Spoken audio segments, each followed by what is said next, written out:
I'm Janelle Stelton-Holtmeyer, editor of Modern Distribution Management, and today I'm talking with Mark Dancer. Mark has more than 25 years of experience working on wholesale distribution strategies and trends across a wide range of business-to-business industries in North America and global markets. Mark is Vice President of Global Channel Management at Henkel, where he works to build strong distributor partnerships in North America and globally. Mark's latest book, Becoming a Digital Distributor, Strategies and Tools That Create Value, was just published by the NAW Institute, which is the reason we're talking with him today. Welcome, Mark. And thank you for having me, Janelle. So what do you mean by digital distributor? Well, I think I should start with just a little bit of definition.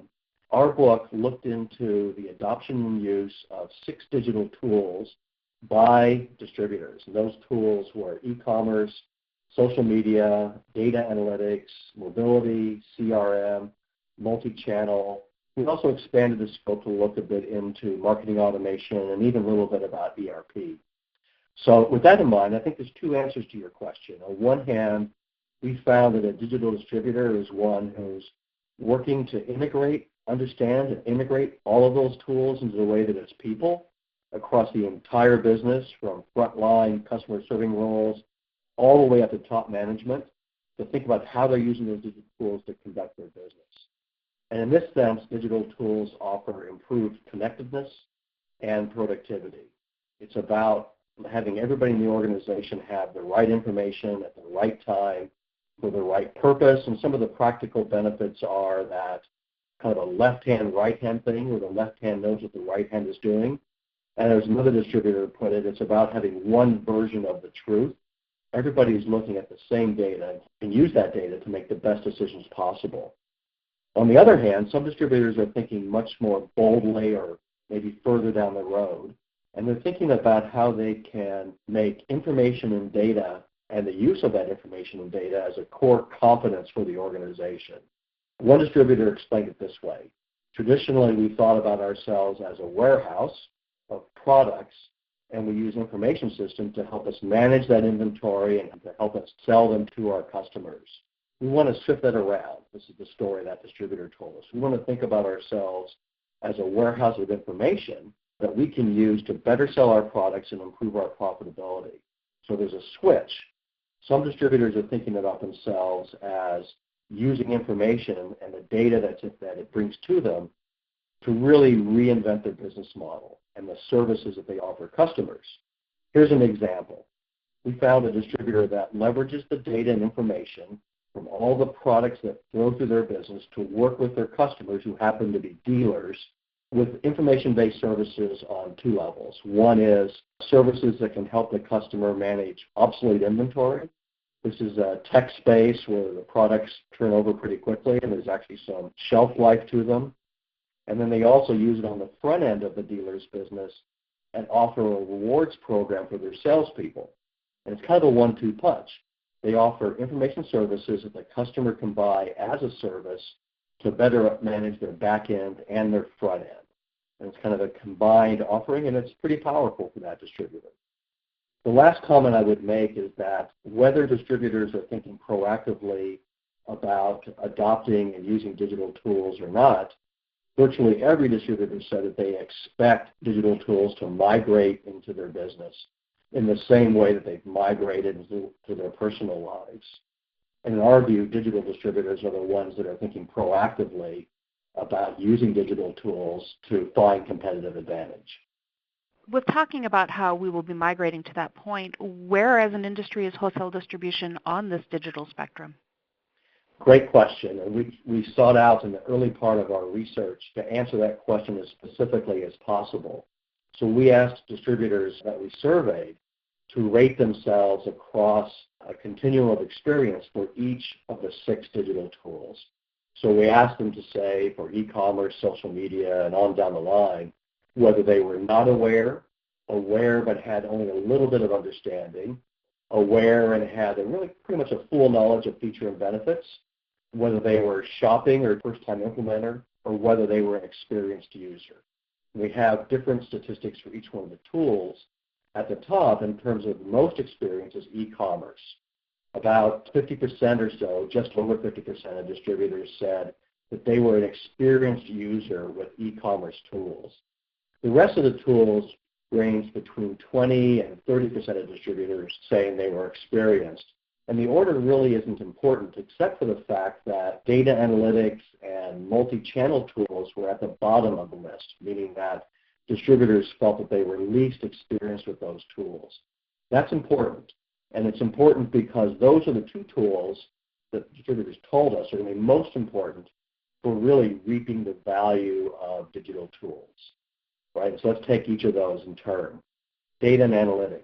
This is developing an advanced analytical capability, or even just moving beyond the basic analytical ability that many distributors have today, is really important because it's about leveraging the data that flows through a distributor's business and the unique position the distributor has in the middle of the value chain. So analytics are necessary to understand that data and to find new offerings for customers, new offerings for suppliers, and then to prove the value of those offerings to customers and to suppliers. Multi-channel is also important.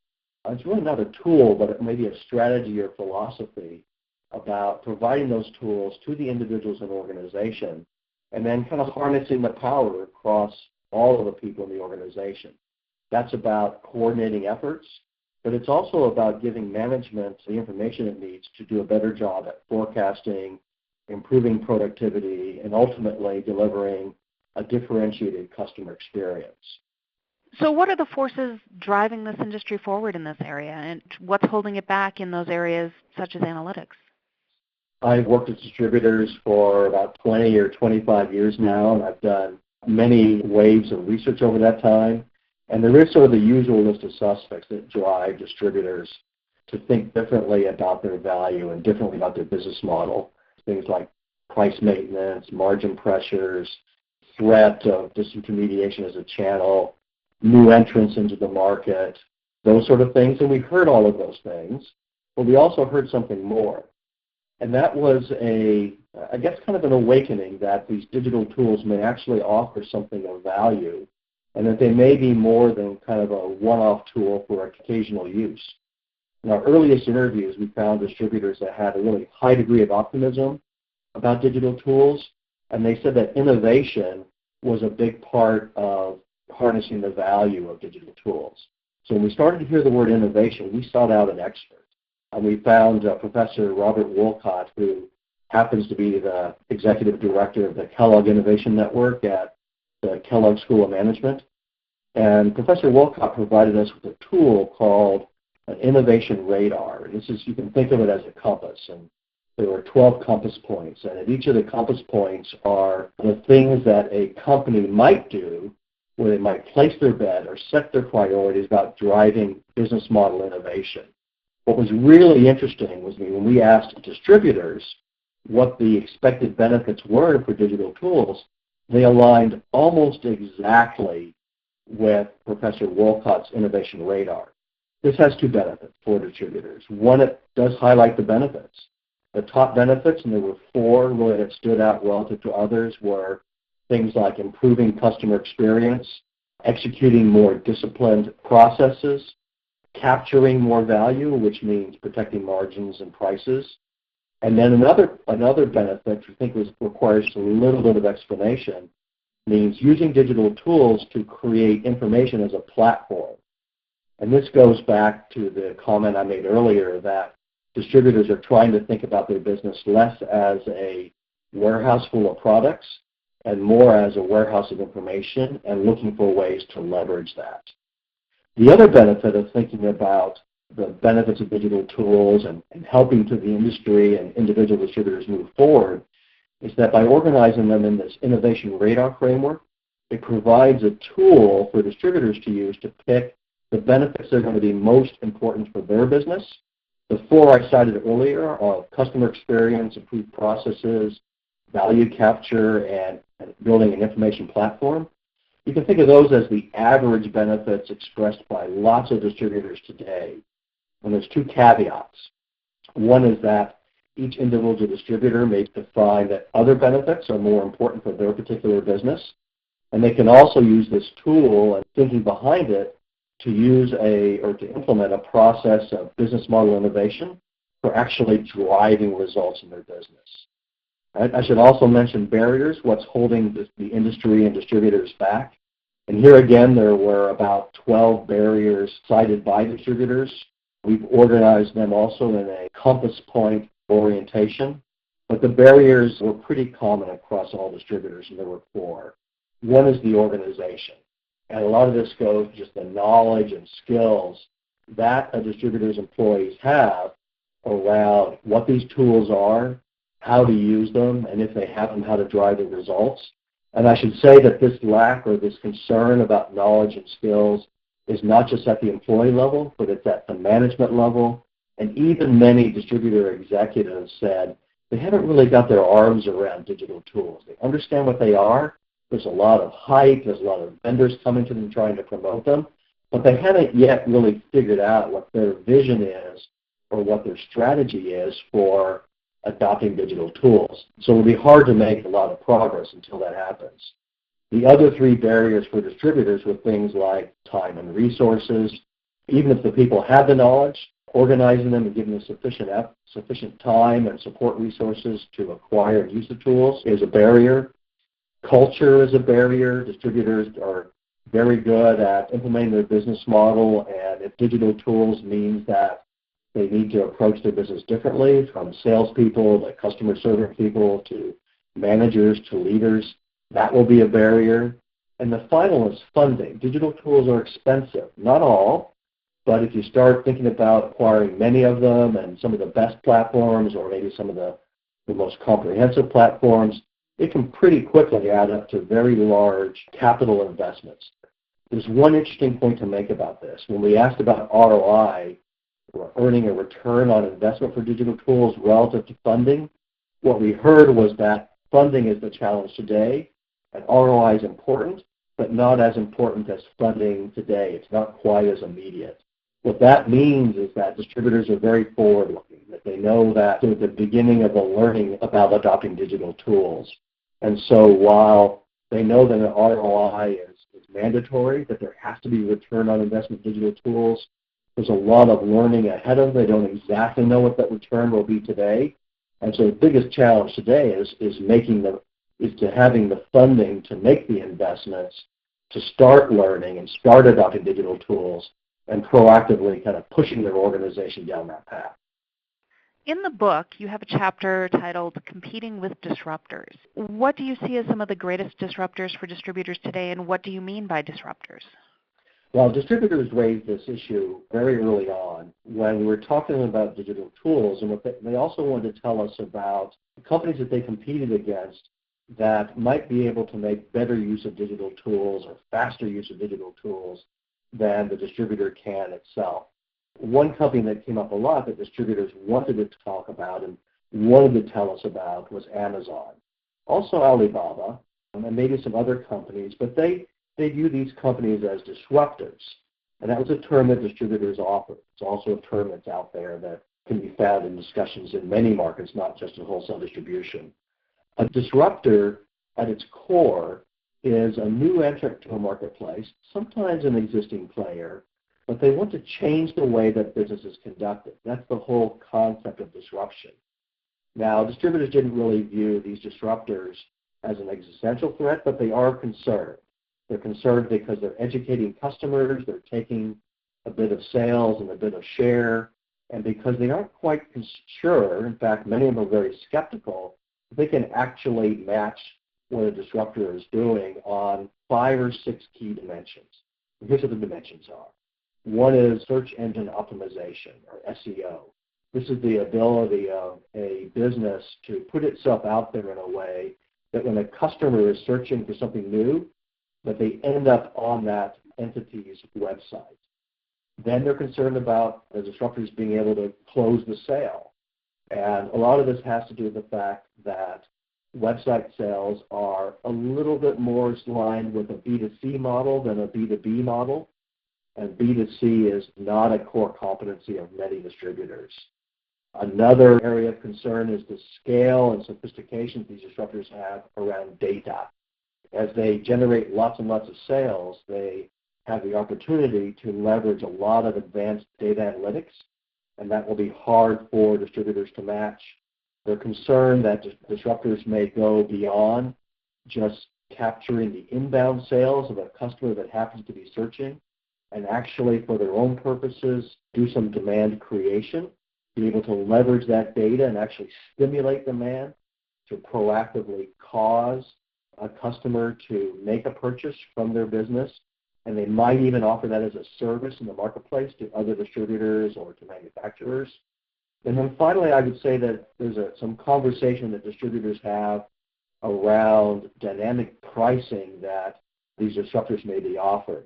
Dynamic pricing is what's done for airline purchases, travel purchases, and hotel stays, where the price you get is the price of the moment. And companies that do dynamic pricing have an ability to go online and see what competitors are offering and then look at their own history, their own very recent history, and create a demand curve. And so they offer a price at that moment which can drive one or two goals. It can drive market share or it can drive profitability. Now, all of these things, SEO, closing the sale in the B2C format, scale and sophistication around data, demand creation, dynamic pricing, these are things that distributors will have trouble matching. One, because it's not a core competence, and two, to be really, really good at it implies scale.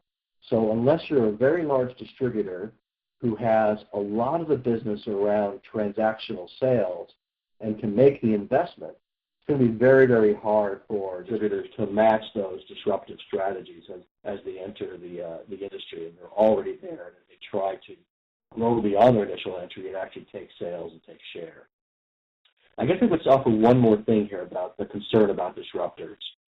Disruptors, particularly when they're not currently a distributor, play against a different set of rules.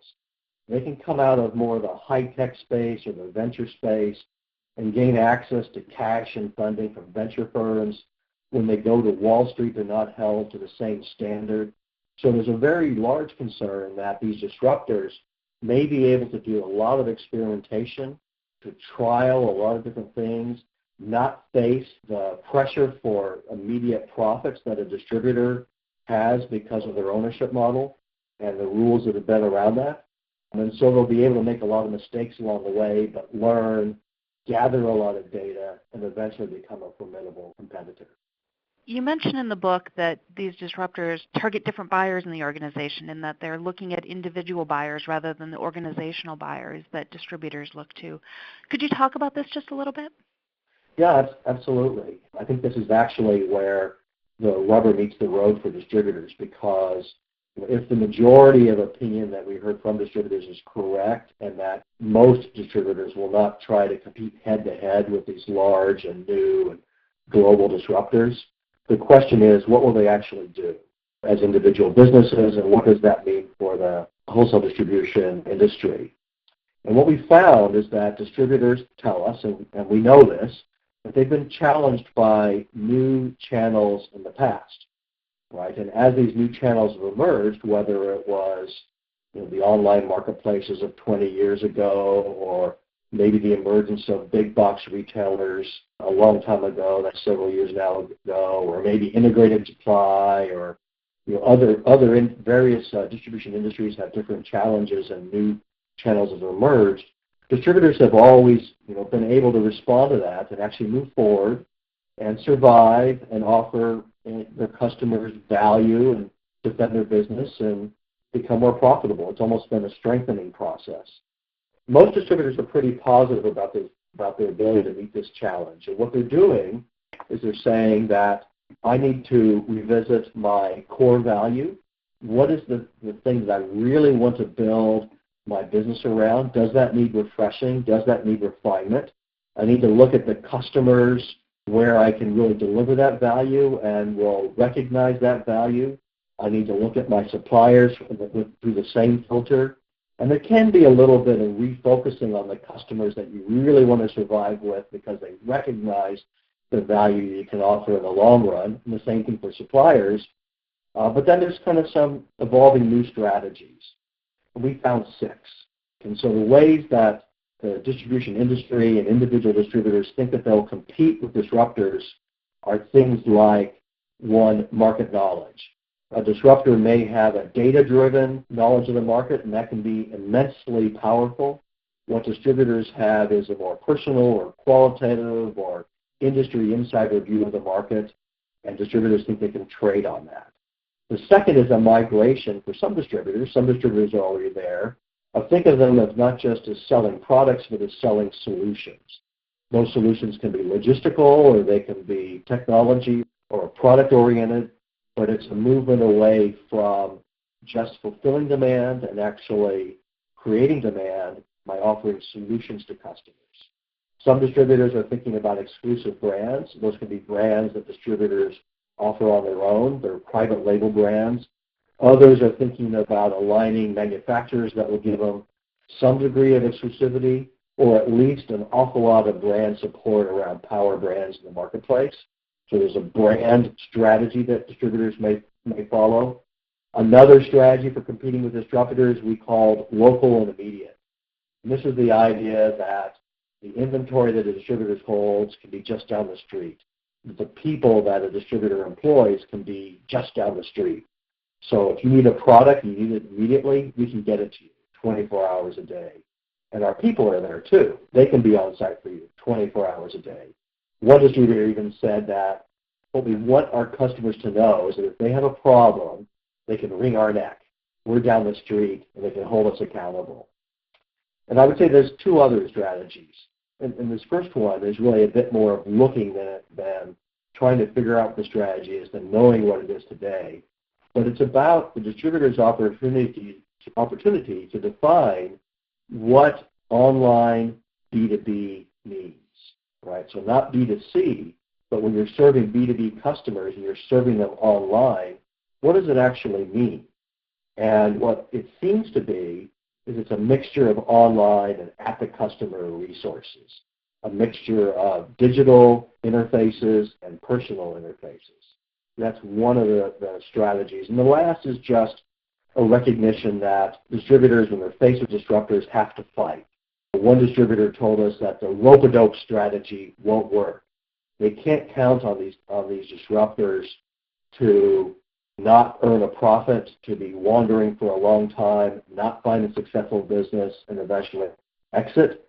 They have to look at these as a challenge and what they'll respond to, and a lot of that response has to do with strengthening their value and thinking about how they can actually create value for customers. If people want to reach out to you and get more information, is there a way they can contact you? Yeah, absolutely. My email address is mark.dancer@henkel.com, and that's probably the fastest way and most sure way to reach me. Well, thank you so much for your time today, Mark. You're welcome. I'm happy to be here and happy to share this research that we've done and what other distributors are saying about digital tools, and hopefully provide some value and some insight and some ideas for your readers.